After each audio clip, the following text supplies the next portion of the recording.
I wish a warm welcome to all of you who are interested in finance in EU-funded projects. My name is Maria Šola-Spasić, and I will be the moderator for all parallel session dedicated to finance in EU-funded project as one of the topic of this meeting. Let me introduce myself in short. Here, I work as project manager at University of Belgrade School of Electrical Engineering for more than 8 years. At the same time, I have worked as national contact point for finance and legal matters in FP7, Horizon 2020, and now in Horizon Europe in Serbia. I have professional experience in training grant beneficiary on one side and practical experience in grant management and implementing huge number of EU projects in research and innovation and higher education field. As an economist, I was proud leader of a working group 2, finance, with one of the most prominent network research of managers and administrators financed by EU. You know it as BESTPRAC. Also, I wish to introduce here my colleague Joanna Roots from EARMA. She will support me in moderator role during these 2 days. Thank you in advance, Joanna. First of all, let's introduce the house rules. I think that you can see it on your screen. The meeting is recording. It means that when you switch your cameras on, you might appear in the recording. So you choose to have your cameras on or off. Use the chat function for asking questions, share information or comments. We will collect all your questions and give our best to answer during the meeting. Anyway, if left unanswered the questions, we will send them to WG2 after the meeting. Stick to the time suggested in agenda, up to 50 minutes for presentation and at least 5 minutes for question and answer session. Let's all try to stick the time schedule for the best organization of all parallel session. Kindly note that moderators will remind you of the time availability at least 2 minutes before your time is up. When there is a room for live questions, raise your hands, but know that live discussion is planned for very end of each session, except if we need additional clarification for your question. In that case, some of us will ask you to tune on live. Okay, now we can start with content. Today we have a possibility to learn and discuss novelty in Horizon Europe linked to the financial rules in this program. Our first topic is about the main changes compared with previous framework program Horizon 2020. This topic will be presented by Elena Ioannidou. She has more than 20 years experience in the management and administration of research grants, both national and international, including European funding grants. In 2004, she was assigned to set up the research office at Cyprus Institute of Neurology and Genetic, and since then she runs it. Today, she provides her experience from pre-award and post-award stage for the past 5 years, is also offer her advice and support for the protection and exploitation of intellectual property rights. She is delivering training to scientists on the proposal writing, project management and administration, intellectual property right, exploitation and dissemination, open access, as well as coaching researchers and PhD students on their research and how to move it step forward. Eleni, the floor is yours. Thank you, Maria. I'll share my screen now. And I hope you can see that. Share. Oh, let me go into. Okay. Can you see that? Yes, everything is. Okay, perfect. So as Marija told you, I'm going to talk about the financial rules under Horizon Europe and what are the main changes from Horizon 2020. I've been working at the Cyprus Institute of Neurology and Genetics since 1998. The institute was established back in 1990 as a bicommunal, non-profit, private, academic research and medical center. Our vision is to function as an international, as an international center of excellence and regional referral center in the areas of neurology, genetics, and biomedical and medical research. And our mission is to develop and provide high level of medical, clinical, laboratory services and pursue advanced research and education in the same areas. Back in 2004, I was assigned to create the Research Programs Office of the Institute, providing services from pre-award to post-award, including IP exploitation and contract agreement review. Now, to the main thing, the presentation outline. We'll talk about the changes in terminology, the model grant agreement. I'll go through the personnel cost, the internally invoiced cost, in-kind contribution receipts, and of course, the certificate of financial statements and system audits. The main financial changes were in terminology, in personnel cost and how you calculate the personnel cost, in internal invoicing, the in-kind contributions against payment, the receipts, the indirect cost, and the certificate of financial statements. Well, as it's done with all previous framework programs, when the Commission decided to move on to the next framework program from Horizon 2020, there were some changes in terminology so that it's gonna make a difference from Horizon 2020. So other direct costs were changed to, now they are named purchase costs. Other goods and services, now they are called other goods, works, and services. Receipts are now called revenue. Additional remuneration as supplementary payments. Hourly rates are discontinued, and now we are dealing with daily rates. The last closed financial year, it's the calendar year. The linked third parties are now called affiliated entities, and international partners are the associate partners.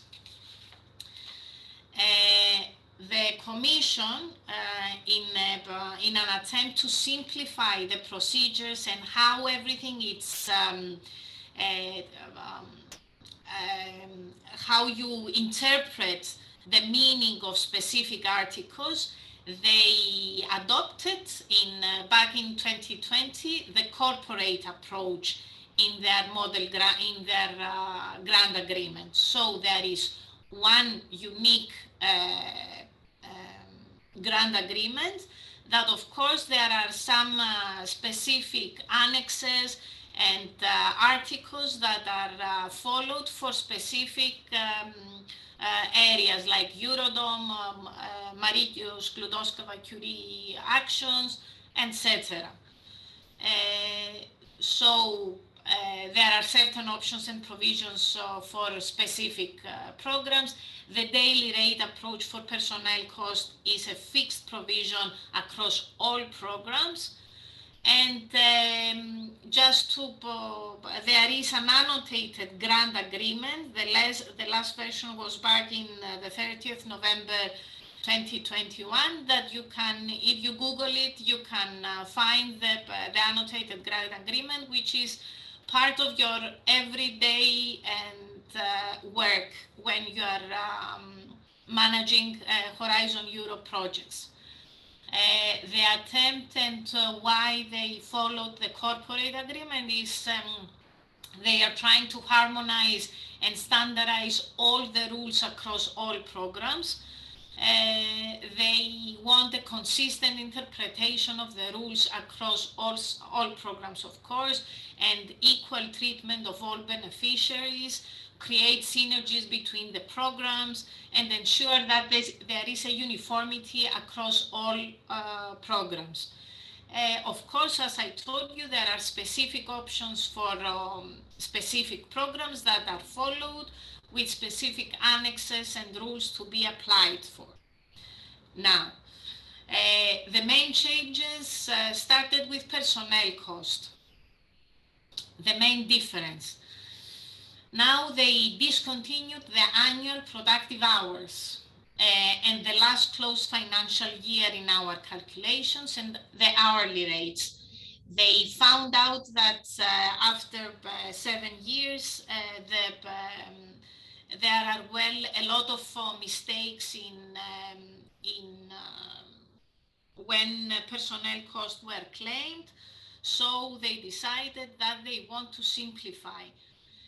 And instead we will be following the current calendar year, a daily rate approach across all programs, and in order to simplify the formula and reduce the errors in claiming personnel costs. Now, how personnel costs are calculated? We find the daily rate and we multiplied it with the days worked on the project. How we calculate the daily rate? It's the actual annual personnel cost of the specific person divided with 215 days per calendar year. The 217 days, it's a fixed working days, eligible days per year, though there is a possibility to deduct the actual working days spent on parental leave or adjust it to pro rata when a part-time basis is applied for the person.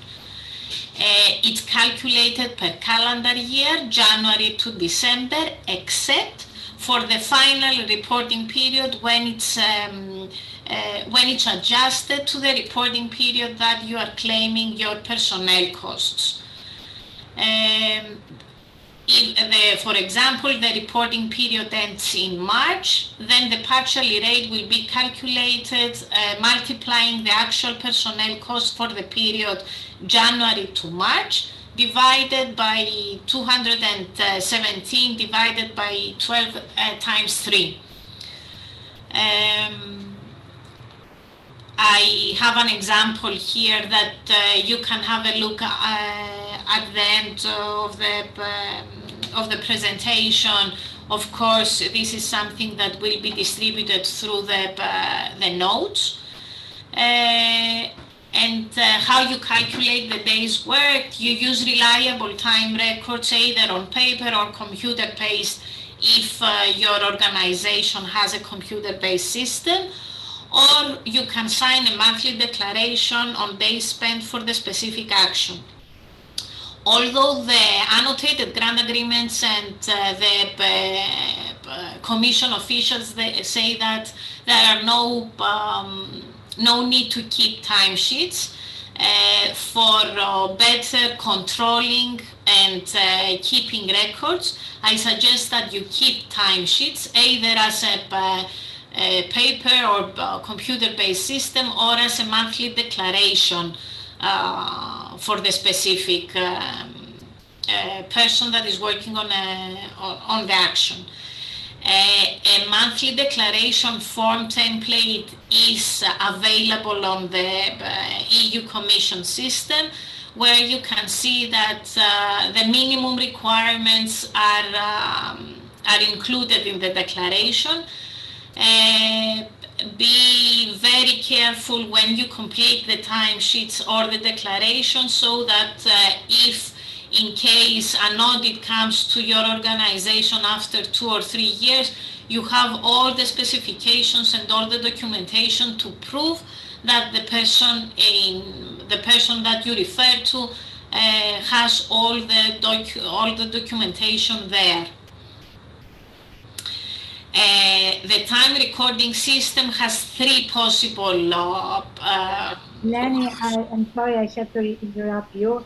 We don't have a lot of time yet, and our next presentation will be about personnel costs. Okay. A few more changes that are very important to mention is that additional remuneration is now replaced by project-based remuneration, and no more obligation to have paid at least once a project-based remuneration. All this, of course, as Marija told you, will be explained in more detail later on today. So I'll move on to this. Sorry. Okay. So we move to internally invoiced cost. Now the EC will rely more on established and documented practice by the beneficiary. So if you have practices in your organization, this is a very good start for internally invoiced goods and services. The 25% flat rate of indirect cost will not be applied automatically. You may include actual indirect cost when you are calculating your internally invoiced goods, but they need to be consistent not only for Horizon Europe projects, but throughout your projects, either European or not. In-kind contributions, we have two, either against payment or free of charge. For in-kind contribution against payment, there is no more specific article in the corporate grant agreement. They can be declared as seconded staff or other types of purchase of goods and services. And the indirect cost will be calculated via the flat rate, the 25% flat rate. While the in-kind contributions free of charge, they have a specific provision in the grant agreement. It's Article 6.1 and 9.2. They must be declared under the relevant cost category when you are claiming your costs. It's only direct cost must be reported, and the indirect cost will be calculated through the flat rate. The receipts, there is the specific article 192.2. Receipts are limited to the union grant and the revenue generated by the action or work program, though by article 192.3, non-profit organizations are not concerned by receipts. So income generated by the exploitation of the results, I know, Marisha, I'm speeding up, of the results shall not be considered as receipts of the action. The certificates of financial statements, the threshold is increased to 430,000 euro, including overheads, and the system and process audits are they follow a three-step process. The beneficiary submits the application in the system, which is assessed by the EC auditors, and this is done in order to facilitate less ex-post audits and target the low-risk beneficiaries. And if the application is accepted, they carry out the SPA, and the audit result will take the form of a risk assessment clarification. Thank you very much. Now I can take a breath. Yeah, yes. Thank you very much for all priceless information and great overview. We have only 2 questions or comments, and all are linked to personnel costs. Of course. And of course, we will go back, come back on that after our next presentation. Okay. Okay, Eleni, can you stop share your screen? Yes, please? I stop sharing. Thank you very much. Let me introduce our next panelist and presenter for this session. Vanessa Ravagni graduated in economics with a further specialization in intellectual property rights management. She has worked in the private sector in Germany before she joined the University of Trento, Italy in 2001. Since 2004, Vanessa has been worked as a head of the Scientific Research and the Technological Transfer Division, and then a head of Directorate for Research, Services and Valorization at the University of Trento. In her role, she has acquired deep knowledge in the full cycle of national and international research projects. She has followed the serious specialization courses in EU research project and gave technical lecture on the financial management in FP6, FP7, Horizon 2020 project at several universities in Italy. Member of the management committee for Action BESTPRAC and leader of WG2 finance from 2030 until 2017. EARMA member since 2010. In 2020, she has been appointed as core member of NETVEL, the Italian Network of Technology Transfer Office of Universities and Public Organization. And our second or next presenter in the same session is Mirella Collini. She's the head of the Research Management Division at University of Trento in Italy. She's administrative and financial professional with extensive experience in public administration institutions as project manager. Her job is related to management of funded research project, including personnel selection, submitting financial report and review of deliverables, participation in national and international review and project meetings, and management of audit process. As research manager, head of research support team in post-aware phase and consultant, she has been managing hundreds of research projects funded by several different agencies and EU programs since FP7. Dear colleagues, floor is yours. Thank you, Maria. Sorry, this Mirella cannot display. We can use the video. Mirella, are you here? Yes. Okay. Yes, but Okay. You managed. Okay, thank you. Thank you, Maria. Good morning, and nice to see you, everyone. Again, we are all again together in a meeting, a BESTPRAC meeting. After the presentation of Elena, she already gave us some information about personnel cost. Together with Mirella, we are focusing on how to avoid errors in managing Horizon 2020 and Horizon Europe projects, especially related to the personnel cost. In our presentation, we will use some slides from the EU presentation, the EU webinar. You will find all the information at the end of the slides. We are both part of the team of the University of Trento, a small university located in the north of Italy.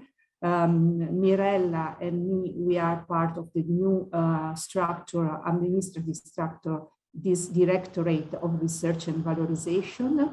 And Mirella is the head of the management division of the research project. So she, with her team, is managing at the moment around 300 projects. And together we wanted to give you some information how is possible to manage Horizon Europe and Horizon 2020 projects, because the team of Mirella is now managing 7 Horizon Europe projects. They started now, so they have to set the rules and explain the rules to the researchers. As you know, the problem of avoiding errors in Horizon Europe was already mentioned by the European Commission in 2020 with a formal communication to us as beneficiaries of Horizon 2020 grants. And we all know that around 70% of the costs declared in our projects are personnel costs. If we look at the numbers of the analysis of the errors of the audits carried out by the European Commission, we see that around 67% of the errors are personnel cost errors. So we see the problems are related to timesheet. So as Elena mentioned, it's really important to have timesheet because they are supporting documents, and then they are related to incorrect time claimed or incorrect calculation. So these problems are known by all us. And so I give you the floor to Mirella to go in deep in the managing of the project in the relation to how we try to avoid these errors in our daily job. Please, Mirella, the floor is yours. Okay. Yes, as Vanessa said, we kept the information also in the annotated model grant agreement, the live version, and from the webinar that the European Commission took in March 2021. Also, if in that presentation some information are now old, and so we need to check carefully the new version of annotated model grant agreement. As you know, the Annex 2 of Horizon Europe also summarize all the structure of the budget and all the type of costs that are eligible. In this presentation, we focus our attention on the A, personnel cost. In particular, we saw the personnel cost that is for cost for employees or for natural person, and the cost for SME owners, volunteers, and other type of personnel cost depending on the funding scheme. In this presentation, we wanted to focus our attention in the cost for employees and for natural person. The employees is or equivalent is people who have a direct contract with employment contract with the institution, the entity, and work for the beneficiary on the basis of an employment contract or equivalent appointing act, for example, a degree for university professors.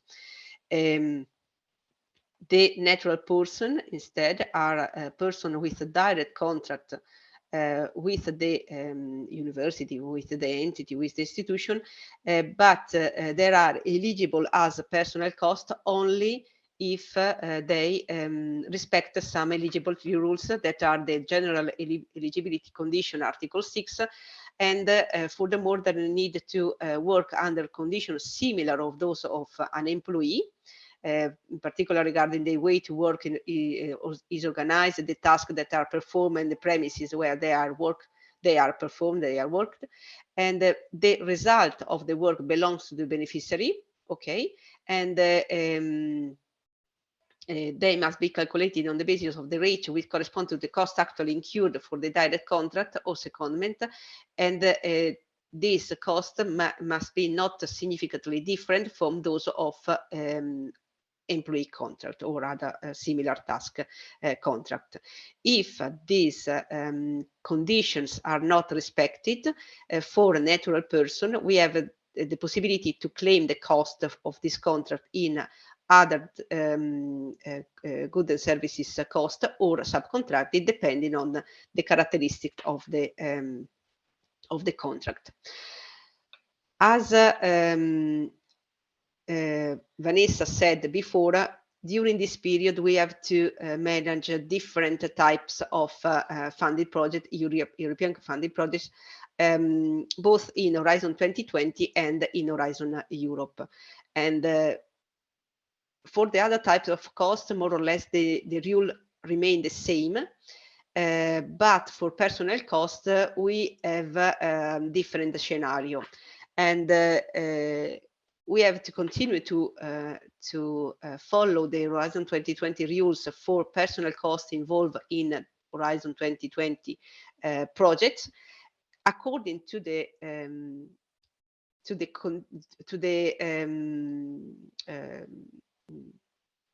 criteria that we used until now in Horizon 2020 project.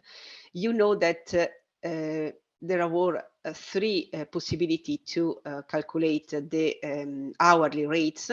This is also a different, because in Horizon 2020 we have to claim a cost in hours according to the hourly rate and the hours that a person worked in the action, for the action.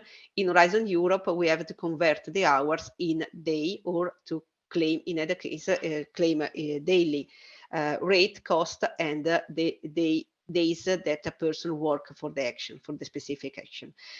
So for Horizon 2020, for example, here at the University of Trento, we choose the 1,720 hours. We have to continue with this criteria also during this year, these years in which we have also Horizon Europe rule. For the personnel cost in Horizon Europe, we need to follow this rule, that is change in the new version of the annotated multi-grant agreement. The November version is changed respect to the previous version, and we have to calculate a daily rate not for calendar year, but for the reporting period that we have to submit. And the days must be rounded up or down to the nearest half day. Then, as Joanna said, we have to claim the days according to the declaration or the timesheet that the single person fill in for the specific action. We need to be careful on the horizontal ceiling. I mean, we cannot claim, as in Horizon 2020, we cannot claim more than couldn't claim more than 1,720 hours. For the Horizon Europe, we cannot claim more than 215 days per calendar year. So we need to take this into consideration, especially for people that work in two different or two or more different projects, maybe in Horizon 2020 and in Horizon Europe, or even in national projects. These are some examples for the maximum number of day equivalents to be used in the daily rate formula. These examples are in the annotated multi-grant agreement, and you can find it. I tried to summarize is here two examples, one for full-time and a period of a year, and the other with a part-time permanent employee hired in the already hired when the European Horizon Europe project started. So it's really simple. We have to take into consideration the pro rata calculated on the 250 days per year, and multiplying for the working factor. For the daily rate calculation, in this example, we have the period is from the December 21 until the end of May of 2023. So it's 18 months. The person works, for example, 50% of the time for the first 6 months, and the cost is, for example, 15,000 euro. Then for the last 12 months, he changed the contract, and it's now a full-time contract, and the total cost is 60,000 euro. We need to calculate the day equivalents for the reporting period, and in this case we have for the part-time the 50% of the pro rata, and for the full year we have 215 days. And the maximum number of declarable days equivalent is 269, because we rounded it up to the closest half day equivalent. We see that in the first case we have 53.75 days. We rounded it up at 54 days. The daily rate is, in this case, 278.81 euro. Regarding the days worked, as Joanna said, we could use the time records or the monthly declaration. At the University of Trento, we decided to use the time record, and we have a time record also still in hours. So the European Commission knows about these characteristics of a lot of institutes or entities that work with on research projects, and this is a really useful table in which we have 3 conversion rules from hours to days. And in our case, for example, we have technicians and administrative people that work under a collective labor contract, national labor contract, that stated in Italy, for example, that we have to work 36 days, 36 hours per week and 5 working days. So this is not the example of Trento, but the example in the slide is the example that the European Commission explained during the webinar. But in Trento, for example, we have 36 hours per week and 5 working days. We will use the conversion rule 7 hours and 20 for the conversion, the hours in our timesheet to days, the 2 days work for the action. And the second rule is for the entity that use standard annual productive hours. And the third and last rule is for all the other type of contract and employees contract or natural person contract in which no hours and not working days are written on the contract. For example, we have professors and researchers that have only a contract without any indication about hourly hours per week or per year, and so we will use 8 hours to convert the hours in the timesheet in days, in working days.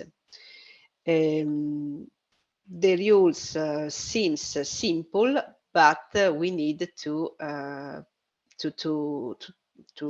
pay attention if, for example, we have a technician that works in Horizon 2020 and in Horizon Europe project. If this is the case, we have to pay attention not to go over the total cost that we pay for the person and claim more cost in these 2 European projects, research projects, funded projects.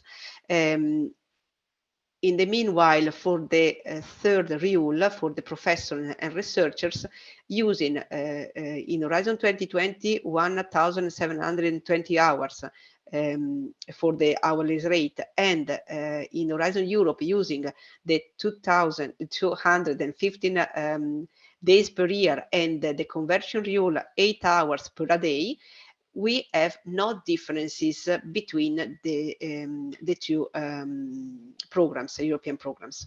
So for researchers, a natural person and professor that work both in Horizon 2020 or in Horizon Europe project, it seems that we will have no differences in the calculation of the... Mirella, we have less than 5 minutes more.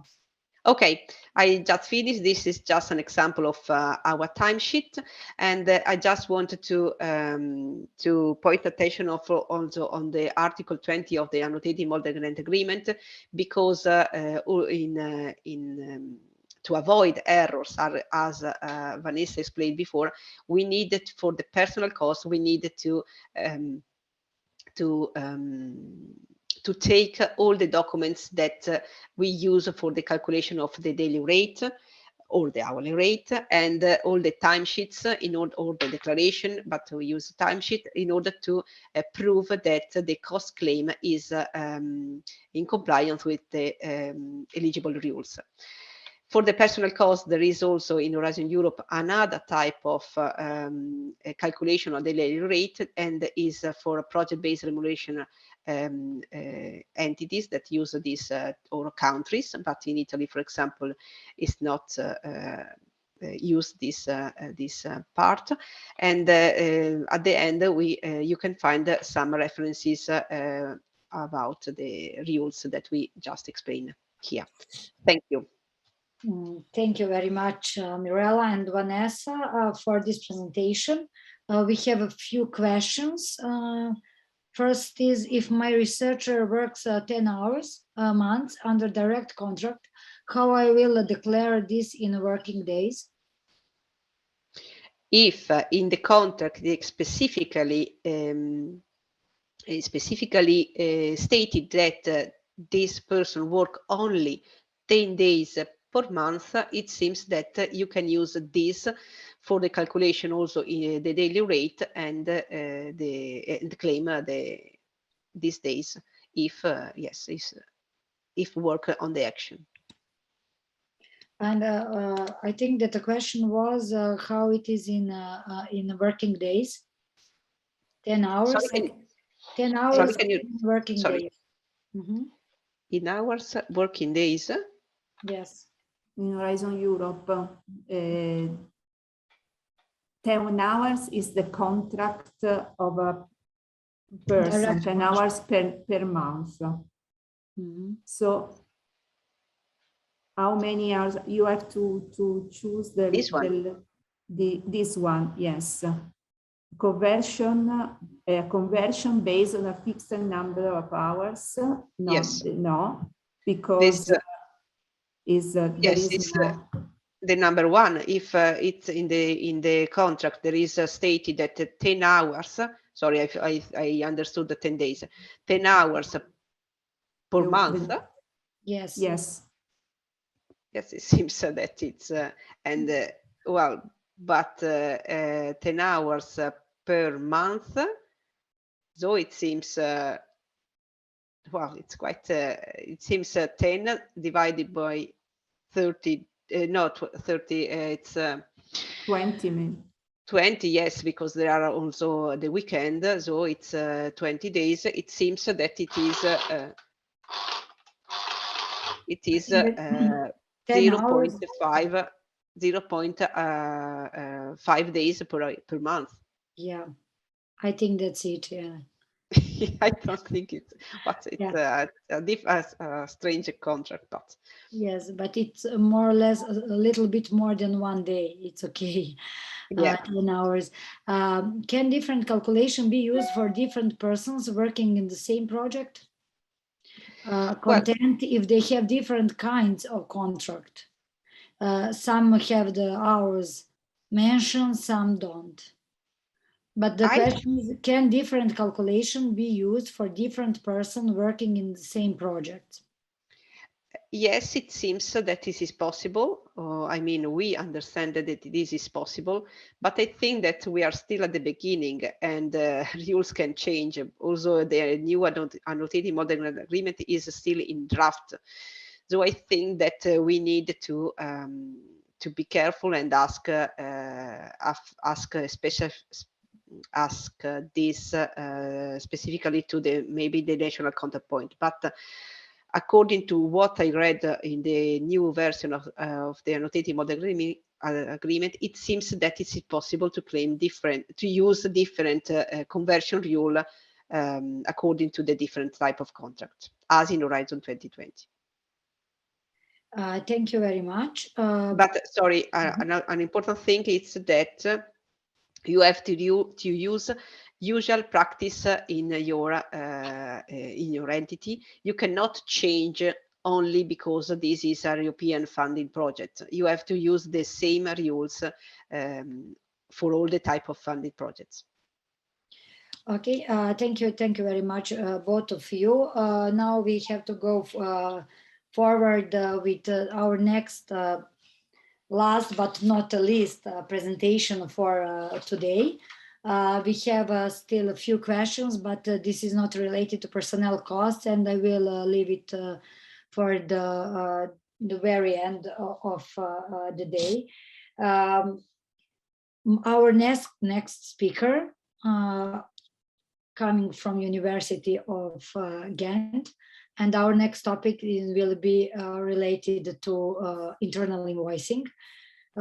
Sarah van de Gopt is financial advisor for European funding programs at Ghent University. She is also coordinating administrative and financial research project funded via EIT programs, which is a part of Horizon Europe. She has been analyzing the changes in Horizon Europe framework in order to implement these changes at Ghent University and adopt existing system, procedure, and process. Sarah, floor is yours. Thank you, Maria. Good morning, everyone.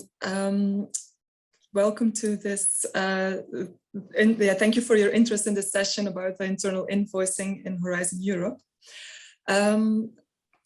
I would like to start with a summary of the new financial rules about internal invoicing, tell you as well about the challenges that we're facing within Ghent University, and at last also share how we try to implement the new rules. If you have questions, remarks, or if you want to share your experience, feel free to jump in. Because it's also very interesting for me how to know how you're doing this implementation in your organization. So first of all, what is it? Costs for internally invoiced goods and services which are directly used for the action may be declared as unit costs according to the beneficiary's usual cost accounting practices. Examples, for instance, are self-produced consumables for instance, chemicals, or the use of specific devices or facilities like animal housing, clean rooms, but also hosting services. So that if you have internal housing facilities or a canteen, these costs are also considered. However, costs of goods and services not directly linked to the action are not eligible. So cleaning, administrative support, and so forth. The costs must be declared as unit costs based on actual costs or cost drivers. There is no document necessary that is called internal invoice. But you need a documented methodology and as well a record of the number of units used. Also, a new requirement is that the methodology and cost accounting practices are consistent regardless of the funding source. The cost elements that are ineligible under the grant agreement must be removed in the unit cost. For instance, provision for future expenses on a device is not possible to claim. You're also not allowed to apply, obviously, double funding, so you cannot have personnel costs included in your unit costs, but also charge or let these people timesheets and claim these costs under direct personnel cost category. The costs are reported in the financial statements under category D2, and this category is excluded for the calculation of the 25% indirect costs. However, you're allowed to include actual indirect costs in the unit cost, but you cannot apply a flat rate percentage. So for instance, as a university, we apply normally an overhead percentage of 17%. But it's not possible to just simply apply this percentage to on top of the unit cost you calculated. So what are our challenges? First of all is how can we develop and implement a good methodology, and how to recover the loss of 25% indirect costs. So for the methodology, we have introduced a cost calculation model, which was developed by our finance department, and which will determine the unit costs for a self-produced good or service based on 4 cost drivers. So we have the personnel costs, then device costs, which can be related to the actual device or maintenance of the device. We have the consumables and as well a cost driver for the actual indirect costs. Since the regulation also requires that the methodology needs to be applied in a consistent way regardless of the funding source, we also had to introduce something which we call client types. So what it means, because every funding source has its own eligibility criteria, despite using the same methodology. So that means that we first determine the full cost of our self-produced goods or service, and then we apply the client type to this cost. So let's say that the funding agency is still giving you, on top of the unit costs, flat rates of 10%, for instance, for indirect costs. You can obviously not include the actual indirect cost driver in your unit costs. So with these client types, we can switch on or off the costs, all the 4 cost drivers. So, for instance, if the total unit cost is calculated to be 100 euros, but the funding agency is not allowing to calculate personnel costs, we can just set this cost to 0, and then we can automatically let us see our unit cost drop, for instance, from 100 euros to 80 euros. The advantage of the implementation of the methodology is at least that we see that it allows us to have a uniform way of calculating the unit costs across the university. So before, there was not so much control how each department was calculating it. We were, of course, always having the records and the basis in our costs in our accounting system. But sometimes they were forgetting certain consumables to include these in the unit costs and so forth. However, there's also a disadvantage in the use of the methodology because the introduction of the cost calculation methods needs to be done across our 85 departments of the university. So we need to assist all the departments in using this model. We need dedicated people to explain the usage of the model, also to verify all the costs that are inserted in this model. And we also need to constantly keep this model and the calculation up to date. So it's not a one-off thing. We also need to, on a regular basis, update the costs, of course, so see if they're still valid or not. So this creates extra overhead costs for us, which are not covered through the European Horizon Europe project funding, for instance. So how do we recover the loss of this, of the 25% indirect costs? We did a calculation within the university based on the Horizon 2020 projects that we were running between 2015 until 2021. And we have approximately 800,000 euros of costs claimed via internal invoicing. So that means that we also got approximately 200,000 euros of indirect costs for this costs claim.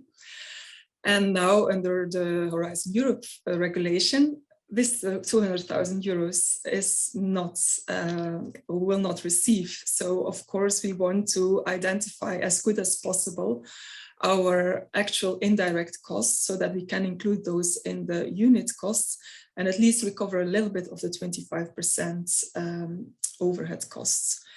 So we have traceable calculated cost approach in order to identify the indirect costs via allocation keys, which are based on two main cost drivers. First of all, the facility costs, which is expressed in square meters research space, which includes depreciation of the cost of buildings, maintenance costs, and the energy costs, water, electricity, and cleaning. Sarah, I have to interrupt you. We have less than 1 minute. Okay, that's sorry, but we are. We also have the supporting costs, and that's the staff costs, for instance. And unfortunately, and that's expressed in 1 FTE. So if we calculate all the costs in these two main cost drivers, our indirect costs for the university are approximately 30%. However, if we look at the eligibility criteria for the actual indirect costs in Horizon Europe, we estimate to be able to claim around 10 to 15% of our indirect costs, because, for instance, all the supporting staff costs we cannot claim as actual indirect costs as they're not directly linked to the action. So I would still like to have a short input on how to implement, but it's also good for me if we don't have time anymore, Maria. Yeah, sorry, because of this, our time is running. I just have 2 questions for you, and I'm not sure if you see that you need more time than 5 minutes. I will really kindly ask you to stay with us on this social event after the meeting today to finish and discuss on this topic, because we have additional questions, and it's first of it is depreciation of equipment include in your internal invoicing unit cost methodology. Mm-hmm. Yes, so there is the depreciation costs included indeed. If I go back to our calculation method, model, so in the cost driver device, there is the depreciation costs included, which is for Horizon Europe quite challenging, of course, because you can only include it for the amount of the years that the project is running. And what we also notice that our devices most of the times have a longer lifespan than 5 years, so the depreciation time. So, but it's included. Do you find that your actual indirect costs are higher or lower than 25% flat rate? Initially, we had based on all the on our traceable calculated cost approach. When we calculate this, we have a higher percentage, 30% approximately. However, when you look into the regulation, what you can actually claim as indirect costs in your unit costs, it's not so much, because it can only be categories or expenses that are directly linked to the action. So all the supporting staff costs cannot be included, for instance, and that's how we saw our, I mean, we applied it already on a couple of unit costs, and then we see actually that we can only recover 10 to 15%. Thanks. And one additional question. For personnel cost claim in the internal charges, do you use actual costs or last close financial years or some other methods? Thank you. We do. We have the profile selected, and that's more based on our so not on the actual costs, but on also the cost drivers. So an estimate. So we know that we have this profile doing the research, and we have this the claim per profile, the cost per profile included in the cost claim. Okay, thank you very much, Sarah, for your presentation. And I'm really sorry and apologize because this might interrupt all of you. All presentation will be available after event. You will get a mail from EARMA. Everything is recording, and you will can hear it again. Now, please go back on the first link on the plenary session. Of course, I kindly ask all presenters to come in this social event after the end of the meeting, if it is possible, and all of you who have additional questions or idea for topic discussion. Thank you once again, and see you later on the plenary session, and tomorrow we continues with these financial issues. Yeah, thank you very much, Maria, for being a wonderful moderator for us, and thanks to all the speakers. And see you all in the plenary right now. I hope we will restart there in 1 minute at 11:35. I moved it back a little bit for all of us to be on time. So sorry for the stress with the timing. We are very grateful that you tried your absolute best, and yeah, see you in the plenary. Thanks all.